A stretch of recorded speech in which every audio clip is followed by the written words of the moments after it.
Hi guys, shoot 'em full of holes here. Today I'm going to do a review about an air rifle that I'm very fond of. This is the QB78. Now, these things have been around for a while. Basically, it started with the Crossman 160. Crossman stopped making them, and then a company in China called Industry Brand basically started producing them. And I'll tell you what, if it didn't say made in China on the rifle, you'd think it was made by Crossman. Really, no difference, in my opinion. Very good workmanship. The air rifle, I mean, the wood is just flawless on this one. This is the QB78 standard version. The bluing, good bluing. Nothing out of this world, pretty much what you would expect for this kind of rifle. And just so you know, this is probably one of the, the not most inexpensive, but pretty inexpensive air rifle. They'll go from anywhere from $80 to $100 depending on the model that you get. So, pretty cheap, but pretty good value for money too. These things you can modify them when they come out of the factory or literally out of the box. They don't really have that much oomph to them. This is a 22 caliber version. It's probably pushing 500 feet per second, somewhere there, coming out of the box. I didn't chrony this one when I got it out of the box because so many other people have chronied it. You can pretty much look it up, and if not, you can get on Archer Airgun's website, and I'm sure they've got data on this stuff.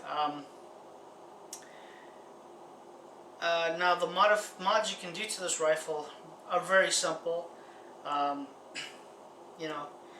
If you don't feel like basically shooting this at a low power, then you're gonna have to do some mods, because let me show you what it does basically coming out of the box, then you might understand it a little bit better. So, coming out of the box, I shot Crossman Premier Ultra Magnum pellet through the top, and a Beeman Silver Sting through the bottom. Okay. Basically, it went through the first layer of the can at 20 yards, but the backside, there's just a little dent in this one, and the other pellet didn't even, the Silver Sting didn't even make a dent in it. I mean, I had lost all its energy on the first layer of the can. And as most people know, I love shooting paint cans because they really tell me what an air rifle, is capable of. That's how I can tell if it's got a lot of power. At least that's the way I was able to tell when I was a kid before I heard of, cronies. Anyway, so the mods that you can do to this rifle are pretty simple. Same kind of mods you would do to a 1377 or 1322. The probe there, and if you can see that, made it longer. Alligator probe, made that into a pin. The actual probe that comes from the factory is such a goofy design. If anybody that's ever got one of these things, you'll see what I mean. It's a really goofy design. It loses so much energy that way. So this way, I get the most energy out of this. This is probably the one mod that you can do to get the most velocity out of this air rifle. The next thing you can do is the breech seal. I'm sorry. Yep, the breech seal here between the valve and the breech, actually. That seal, if you change that, you will have a lot more velocity. It's probably like 40 feet per second, somewhere on the bots. This is the original one. It's just a piece of plastic, kind of gets crushed. That goes into the breech, the top part there, and that takes up a lot of space and basically kills most of your, your CO2, and kills your velocity. So, the other thing you can do is, like what I did, I took out the valve from the gun.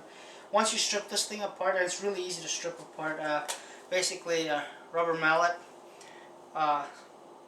Phillips screwdriver, flat screwdriver, small flat screwdriver, Allen wrench is Allen wrenches.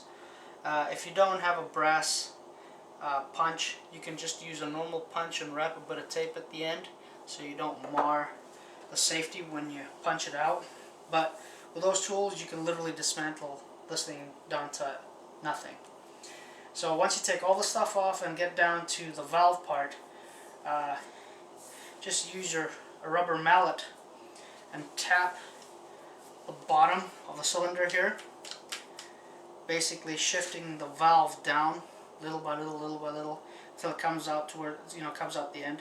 You don't want to go out the back end, because that's where most of the holes are, and the screw, you know, the bolt holes, screw holes, all that kind of stuff, and those will mar or scratch the seal that's on the valve. So you definitely want to go out the front end, but just tap it out and it'll come out.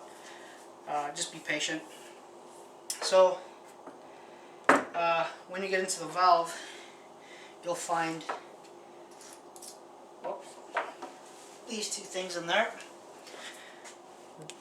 That I can only think that it's to trap dirt, and this bushing that's in there in the valve, I think it's more of a guide, you know, for the pin that strikes the CO2 cylinder, but it takes up space, and I think it, you know, slows down the gun a little bit. So I took it out. If you don't need it, you know, might as well just take it out. There's actually I think a video to show you to pull this out, that you don't need it. So anyway, the other thing that, you know, you don't really need is the barrel band. It's made out of plastic. That's one of two parts on the gun that are made out of plastic, because the other one is the safety part here. That's made out of plastic. The pin itself that goes through is made out of steel, but the end here that you flip over, that's made out of plastic. Now this barrel band, the screw or bolt that came through it, that snapped. It's also a little goofy design. But if you look at this barrel, it's basically a free-floating barrel. So it's something like you would have on your 1322 steel breech, you know, the aftermarket steel breech. So, you know, not too bad, but you know, it does really well. The trigger on this thing is actually adjustable. You can adjust it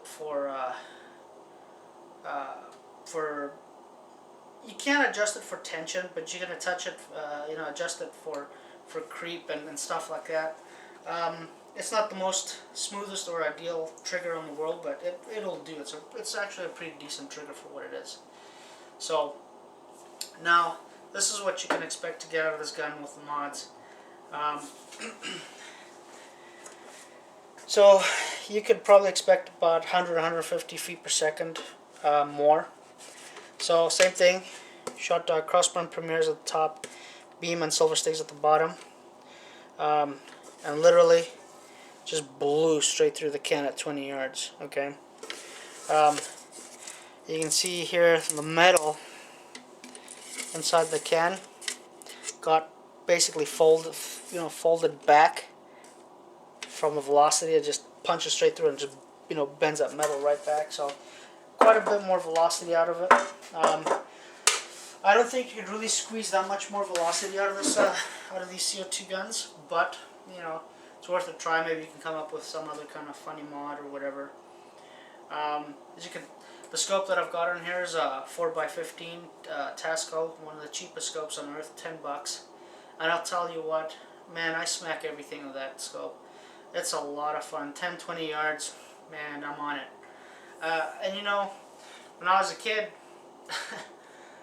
that's the kind of scopes I used, you know. I mean, I was so happy just to have something with a crosshair on it.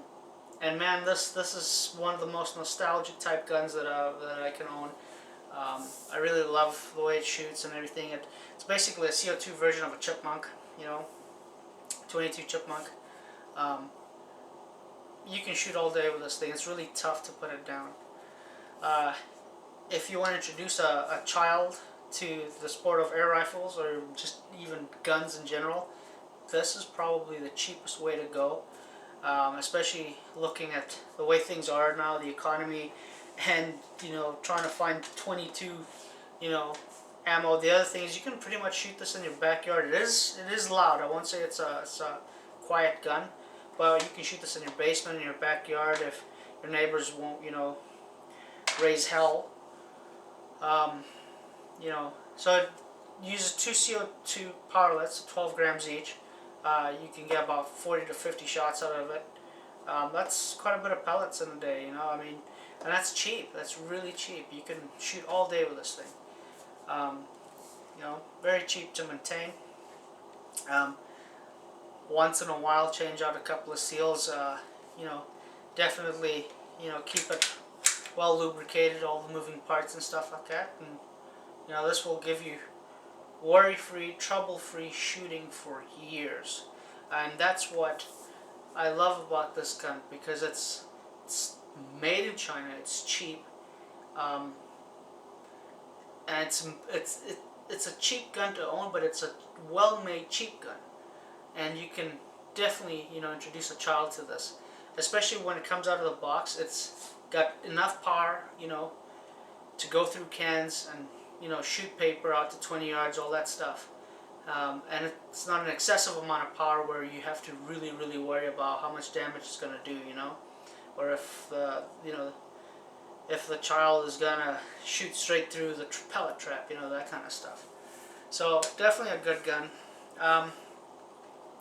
I am going to come out with a part 2 where I'm going to come out, I've got a lot of pellets to test out, and come and show you which is the most accurate pellet and the velocity that I actually get. I'm going to chronograph it.